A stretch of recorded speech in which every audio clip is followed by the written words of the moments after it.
according to the question of a 30-year-old man is referred for poor thumb opposition following an injury to the median nerve at the level of the wrist of the dominant right hand sustained 18 months ago. Physical examination shows strong function of the flexor digitorum superficialis and flexor digitorum profundus of the little ring long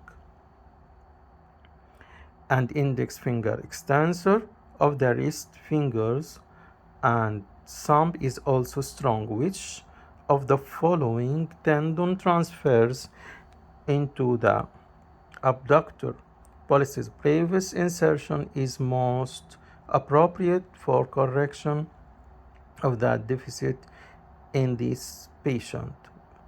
We talked before about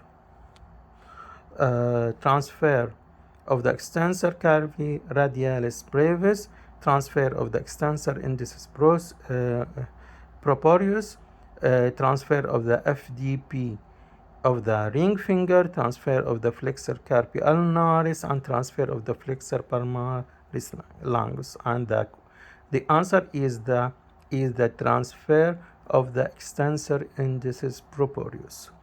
The patient described most likely has a low median nerve palsy marked only by loss of opposition. The flexor digitorum superficialis of all the fingers and the flexor digitorum profundus of the index and long fingers are functional. High median nerve palsy would result in loss of all flexor digitorum superficialis function, loss of the flexor digitorum profundus function of the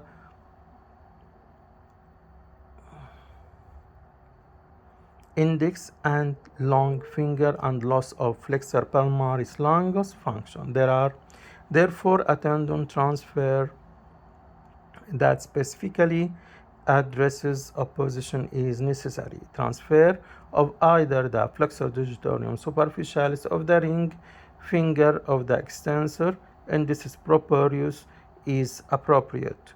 Flexor digitorum superficialis transfer requires formation of a poly at approximately the level of the pisiform. This is most easily created using the ulnar half of the flexor carpi ulnaris tendon.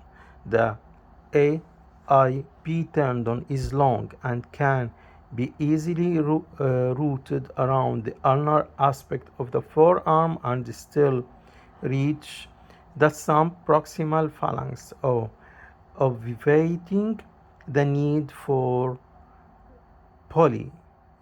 This tendon transfer is considered by many authors to be superior to the flexor digitorum superficialis transfer because possible adhesion formation to a constructed poly is avoided. Transfer of the extensor carpi radialis brevis directly to the thumb proximal phalanx is not described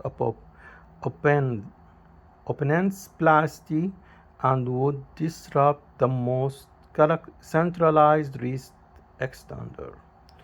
So, for the answer of this poor thumb opposition of a 30-year-old man who has an injury to the median nerve at the level of the wrist of the dominant right hand before 18 months ago, the best choice is the transfer of the extensor indicis proprius.